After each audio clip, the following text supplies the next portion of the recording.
Muy buenos días, amados hermanos, Dios les bendiga grandemente. El Ministerio de Hombres Valientes del Centro Cristiano Nueva Vida y el Ministerio Evangelístico Una Cita con Jesús y este servidor Raúl Rentería Ortega le damos la bienvenida a este devocional.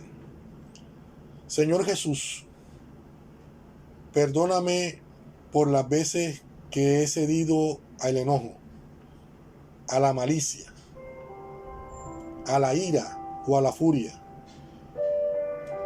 por las veces que he dejado que mis emociones se apoderen de mí y he perdido el control. Ten piedad de mi alma y muéstrame tu bondad, amado Jesús. Amado Dios, sé que a veces parece que el enojarse es la respuesta correcta a una situación, esté o no bajo mi control. Pero sé, por lo que dice el libro de Efesios capítulo 4 verso 31, que más allá de una reacción inicial, el enojo, la amargura, la malicia no son tuyas. En su lugar, amado Dios, lléname de tu espíritu para que pueda exhibir las cualidades que tú deseas. El fruto del espíritu es amor, Señor, alegría, paz, paciencia, amabilidad, bondad, fidelidad, humildad y dominio propio. Amado Señor, anhelo ser más como tú, Señor Jesús, y conocer el fruto del Espíritu en mi vida diaria. Amado Jesús, en lugar de la ira, dame dominio propio y paz. Ayúdame a abordar las situaciones individuales con sabiduría, con la cabeza tranquila. Todo esto para tu gloria, amado Jesús. Amén. Hermanos, hoy quiero compartir la palabra en el libro de los Romanos, en el capítulo 6, verso 23, que dice: en el nombre del Padre, del Hijo y con la dirección del Espíritu Santo. Porque la paga del pecado es muerte, mas la dádiva de Dios es vida eterna en Cristo Jesús, Señor nuestro. Amén. Hermano, hoy he puesto como título a este devocional: el pecado es una barrera. Hermanos, muchas veces las personas no quieren entender lo que es realmente el pecado. Algunas personas llaman al pecado religión en lugar de idolatría. Otros lo llaman diversión o fiesta en lugar de borracheras. Algunos más dicen preferencias sexuales en lugar de homosexualidad. Las personas siempre llaman al pecado de otra manera para poder sentir lo que hacen no es malo. Pero para Dios el pecado es pecado y ningún hombre en el mundo podrá cambiar eso. La Biblia claramente dice en el libro de Isaías capítulo 5 verso 20: ay de los que a lo malo dicen bueno y a lo bueno malo, que hacen de la luz tiniebla y de las tinieblas luz, que ponen lo amargo por dulce y lo dulce por amargo. Hermano, esto es pecado. La palabra pecado en el tiro con arco se refiere a no dar en el blanco. Para Dios el pecado es algo desagradable. Es no hacer lo bueno, no dar en el blanco. El pecado es algo horrible ante los ojos de Dios, pero el diablo lo disfraza de algo agradable ante nuestros ojos. Si pudiéramos entendernos y ver cómo Dios lo ve, nos daríamos cuenta de qué tan horrible es el pecado y cuáles son sus consecuencias. Mire, la Biblia dice en el libro de 1 de Juan, capítulo 3, verso 4: todo aquel que comete pecado infringe también la ley, pues el pecado es infracción de la ley. Pero el pecado no tan solo es infracción a la ley de Dios, hermano.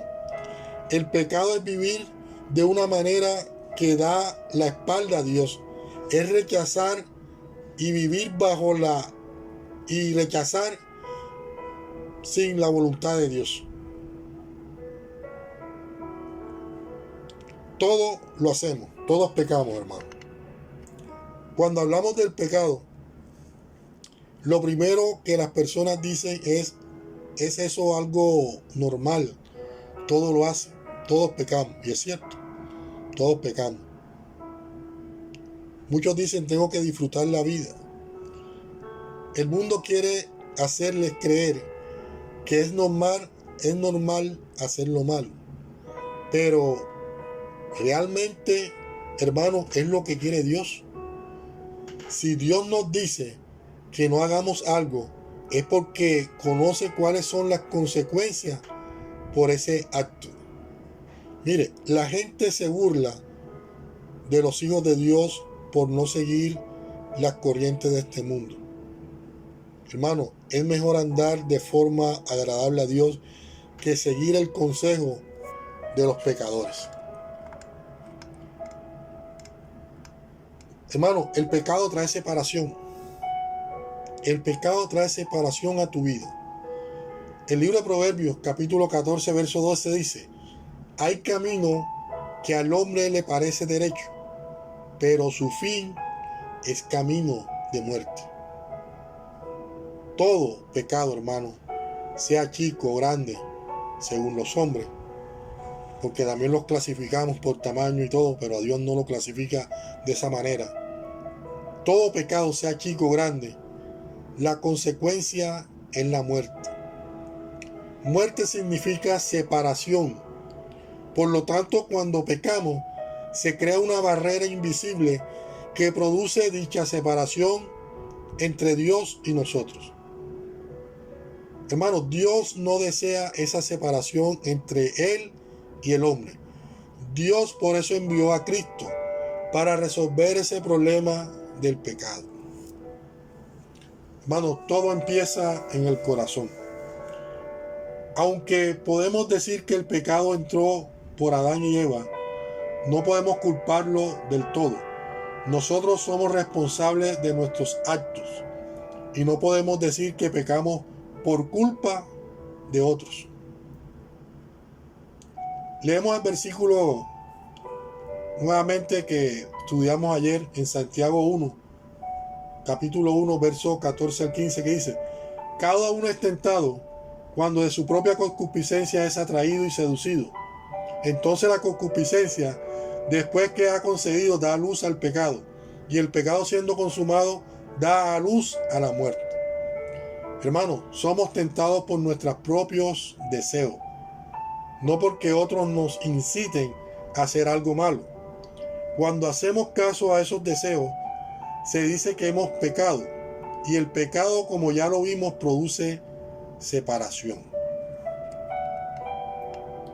Todo empieza en el corazón, hermano. Jesús mismo lo dijo en Mateo 15, del verso 18 al 19. Lo que sale de la boca, del corazón sale, y esto contamina al hombre, porque del corazón salen los pensamientos, los homicidios, los adulterios, las fornicaciones, los hurtos, los falsos testimonios, las blasfemias. Hermanos, por eso debemos examinarnos constantemente a la luz de la palabra de Dios, para saber si estamos haciendo lo que le agrada a Dios o si estamos dejando de hacer lo que es bueno. Hermanos, el pecado lastima. Una vez escuché esta historia de alguien que decía lo siguiente: que un día iba en el autobús camino a mi casa, y un señor se sentó a mi lado. Yo iba pensando y platicando con Dios. De pronto escuché en mi mente que Dios me dijo: Volteé a ver a ese hombre. Cuando volteé a verlo, el hombre estaba cortando las uñas de sus manos. Vi que se cortó la uña de su dedo pulgar, tanto que empezó a sangrarle el dedo, pero no se detuvo, siguió cortándose las uñas. Dios me dijo, así es la gente, a pesar de que saben que se lastiman, continúan haciendo lo mismo. La gente peca y el pecado lastima, pero a pesar de lastimarse continúan con sus malos hábitos. Lo peor de todo es que en algunos casos lastimamos aún a los que nos rodean. No solamente nos lastimamos nosotros, hermano. Lastimamos también a las personas que están a nuestro alrededor. ¿Cómo salir del pecado? Hay una historia que marcó mi vida, la historia de Naamán, registrada en el libro de Segunda de Reyes, capítulo 5. Este hombre era valeroso en extremo y de alta estima ante la sociedad. Hombre fuerte que llevó a Siria de victoria en victoria, pero tenía un problema, era leproso. Este hombre tuvo que reconocer su problema y buscar ayuda. Él tuvo que buscar la ayuda de Dios y descubrirse ante Él, quitar toda apariencia y reconocer su debilidad. Solo así pudo obtener la sanidad. El pecado es una lepra espiritual, hermano, que solo Dios puede sanar, pero debemos reconocer que necesitamos la ayuda, que necesitamos su ayuda, la ayuda de Dios. Hermano, reconocer es un buen paso, pero no basta reconocer que hemos pecado. Debemos confesarlo ante Dios, ante su amado Hijo Jesucristo. En la segunda parte del libro de Proverbios, capítulo 28, verso 13 dice: mas el que no confiesa y se aparta alcanzará misericordia. Mas el que confiesa y se aparta alcanzará misericordia. La confesión es muy importante, hermano. Debemos confesar nuestros pecados ante Jesús. Dice el libro de Juan, primera de Juan, capítulo 1, verso 9. Si confesamos nuestros pecados, Él es fiel y justo para perdonar nuestros pecados y limpiarnos de toda maldad. Hermanos, para alcanzar la misericordia y el perdón de Dios, debemos pedir perdón a Dios y apartarnos de aquello que nos puede llevar a pecar de nuevo. Apartarme del pecado, renunciar a él y apartarme de todo aquello que me puede mantener lejos de Dios o que me puede apartarme de Dios. Reconocer, confesar, pedir perdón y renunciar es igual a arrepentimiento. Solo un verdadero arrepentimiento rompe toda la barrera espiritual y nos abre las puertas de la bendición de Dios. Gracias, Padre, por esta hermosa palabra. Gracias por mostrarnos, Señor, siempre tu voluntad, por mostrarnos esas áreas de nuestra vida en las cuales todavía no te hemos entregado y debemos entregarte, Señor. Perdona todas nuestras iniquidades, nuestros pecados, nuestras ofensas, nuestras transgresiones, Señor. Te entregamos todo a ti, Señor, para que tú nos limpies, nos laves, Señor, y nos puedas perdonar de todas nuestras faltas, Señor. Hoy, con arrepentimiento genuino en nuestro corazón, Señor, te pedimos perdón. Gracias, Señor, por morir en la cruz y dejar todos nuestros pecados clavados en ella. Gracias, Señor, por ese sacrificio tan grande y maravilloso que hiciste en la cruz por nosotros, Señor. Gracias, Padre, en el nombre poderoso de Jesús. Amén y amén. Que la paz y el amor de Cristo esté con todos ustedes. Bendiciones.